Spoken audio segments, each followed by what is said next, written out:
Assalamualaikum warahmatullahi wabarakatuh. Salam sejahtera bagi kita semua.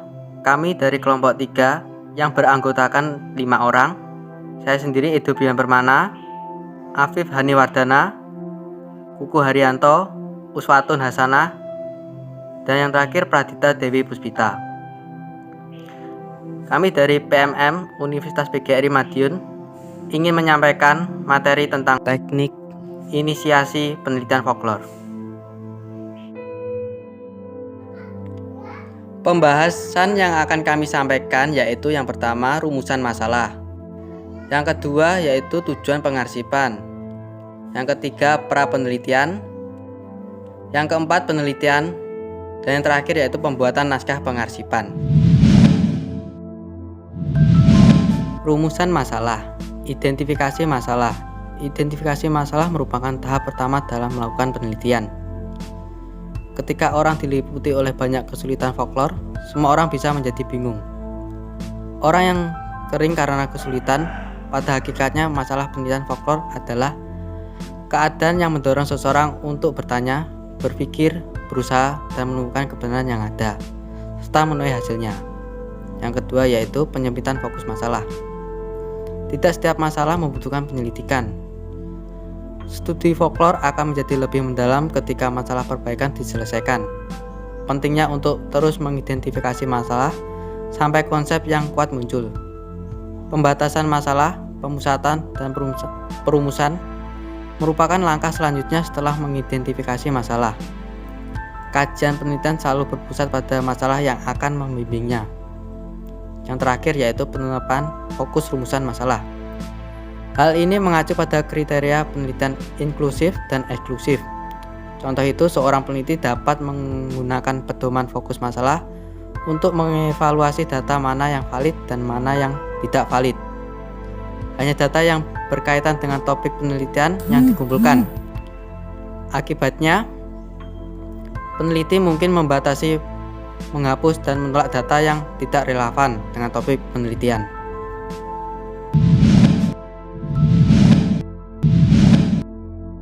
Selanjutnya, tujuan pengarsipan.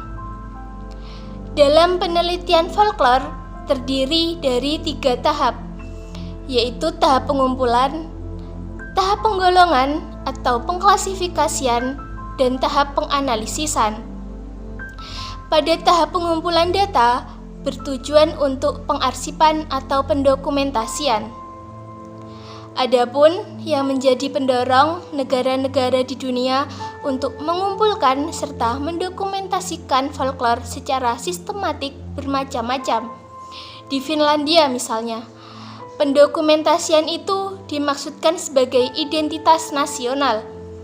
Hal ini disebabkan karena telah beberapa kali mengalami penjajahan oleh bangsa Swedia dan Rusia.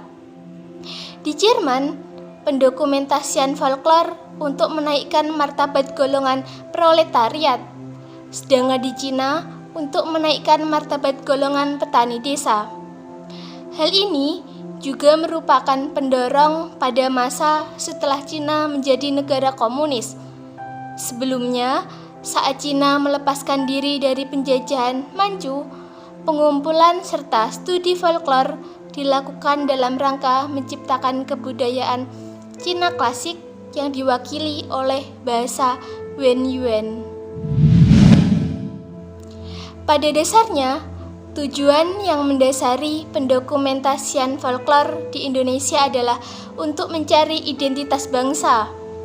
Penelitian macam pengumpulan dengan tujuan pengarsipan atau pendokumentasian ini bersifat penelitian di tempat atau fieldwork. Terdapat 3 tahap yang harus dilalui oleh peneliti, yaitu yang pertama, tahap pra-penelitian di tempat, yang kedua, tahap penelitian di tempat yang sesungguhnya, dan yang ketiga, cara pembuatan naskah folklore bagi pengarsipan. Selanjutnya saya akan memaparkan terkait materi pra-penelitian. Dalam sebuah penelitian atau yang sering disebut juga dengan rancangan penelitian diungkapkan merupakan bentuk rancangan penelitian yang dilakukan. Bagian rancangan penelitian merupakan deskripsi tentang kegiatan penelitian yang dilakukan, terutama dalam mendapatkan data dan memperlakukannya. Maka dari itu, setiap kegiatan penelitian sejak awal sudah harus ditentukan dengan jelas pendekatan atau desain penelitian apa yang akan diterapkan. Hal ini dimaksudkan agar penelitian tersebut dapat benar-benar mempunyai landasan kokoh dilihat dari sudut metodologi penelitian, di samping pemahaman hasil penelitian yang akan lebih proporsional apabila pembaca mengetahui pendekatan yang diterapkan. Yang kedua, sebuah objek dan masalah penelitian memang mempengaruhi pertimbangan-pertimbangan mengenai pendekatan, desain, ataupun metode penelitian yang akan diterapkan. Selain itu, ada juga hambatan yang lebih sulit dalam penelitian folklore, yang dimana hambatan itu bisa dari pemilik folklore itu sendiri, misalnya dalam sebuah kepercayaan. Nah, hal ini dapat mengakibatkan pemilik folklore curiga terhadap pendekatan yang dilakukan oleh peneliti yang tidak harus dilakukannya, serta pendekatan yang salah dapat membuat perseteruan dengan pemilik folklore itu sendiri, sehingga akan berimbas terhadap para peneliti yang tidak akan mendapatkan informasi apa-apa. Selanjutnya, rancangan penelitian di sini setidaknya mengandung keterangan pokok yang berisikan bentuk folklore apa yang hendak kita kumpulkan dan bagaimana cara kita memperoleh pengetahuan itu. Jenis penelitian ini disebut dengan penelitian perpustakaan. Akan tetapi, jikalau karangan yang kita perlukan tidak ada, maka dalam hal ini kita hendaknya melakukan sebuah wawancara dari orang-orang yang berada di daerah yang akan kita kunjungi sebagai objek penelitian. Dan yang terakhir dalam pra-penelitian ini ialah pengetahuan mengenai kebudayaan, terutama adat istiadat serta sopan santun suku bangsa yang hendak kita teliti. Akan sangat membantu penelitian. Dengan hal ini, maka kita dapat lebih mudah mendekati informan dan dengan cepat juga dapat mendapatkan kepercayaan mereka.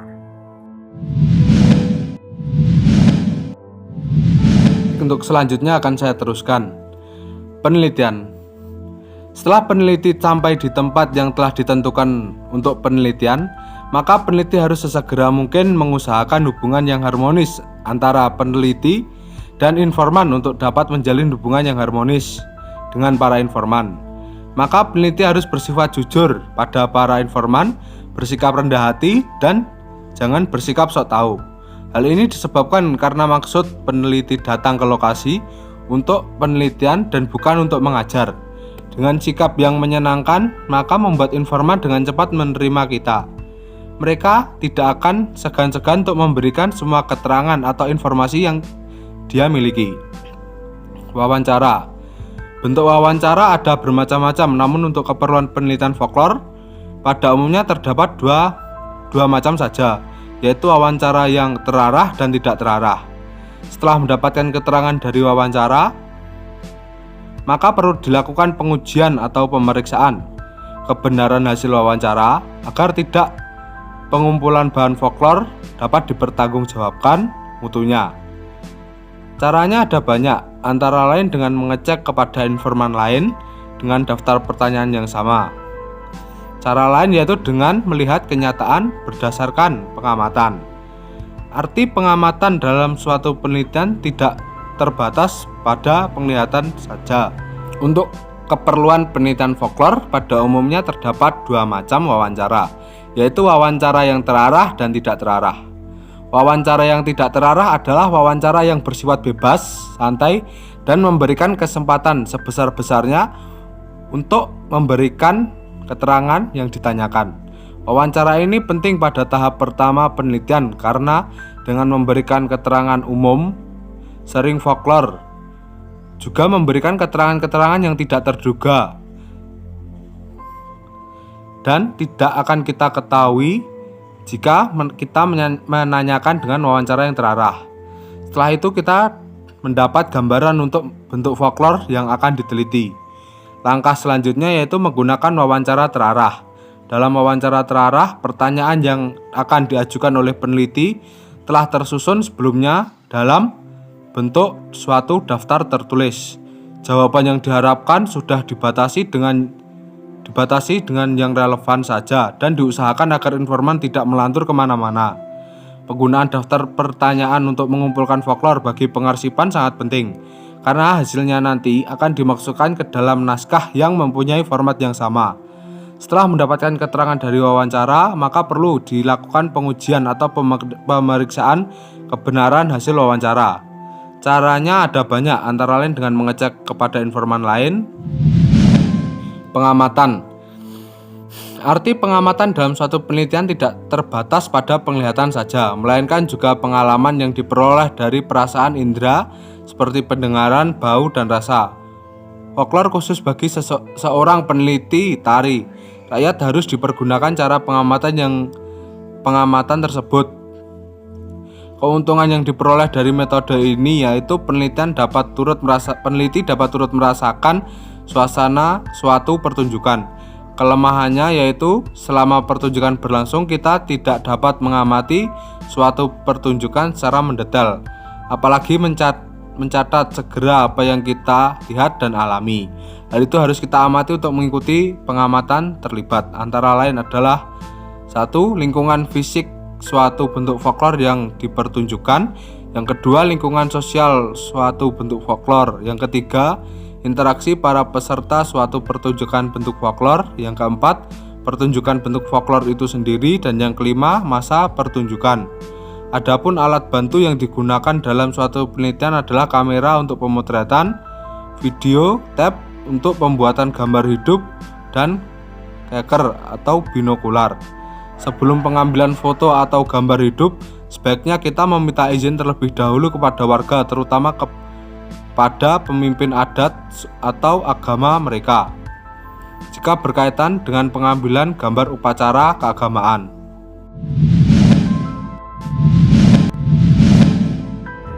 Untuk yang selanjutnya adalah pembuatan naskah pengarsipan.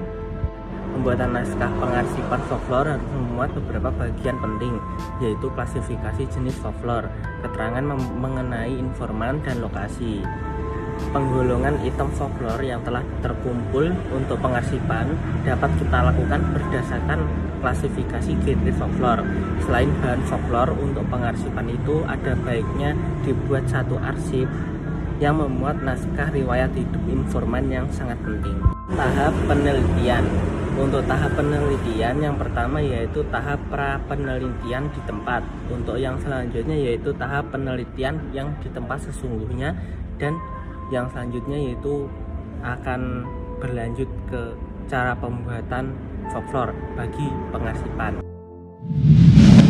Sebelum melakukan penelitian, yang pertama yaitu kita harus terjun ke tempat atau daerah yang kita lakukan penelitian agar kita tahu, agar kita mengenali situasi dan kondisi di tempat tersebut.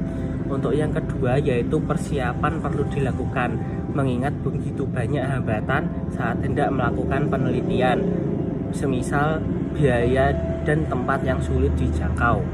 Untuk yang ketiga yaitu hambatan yang lebih sukar untuk dihadapi adalah datang dari pemilik folklore.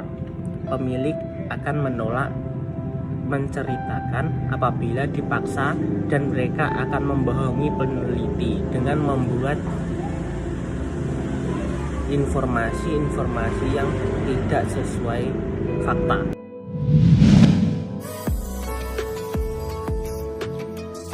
Itu tadi adalah presentasi dari kelompok kami. Apabila ada kurang lebihnya mohon maaf. Sekian, terima kasih. Apabila ada yang ditanyakan silahkan bertanya di kolom komentar.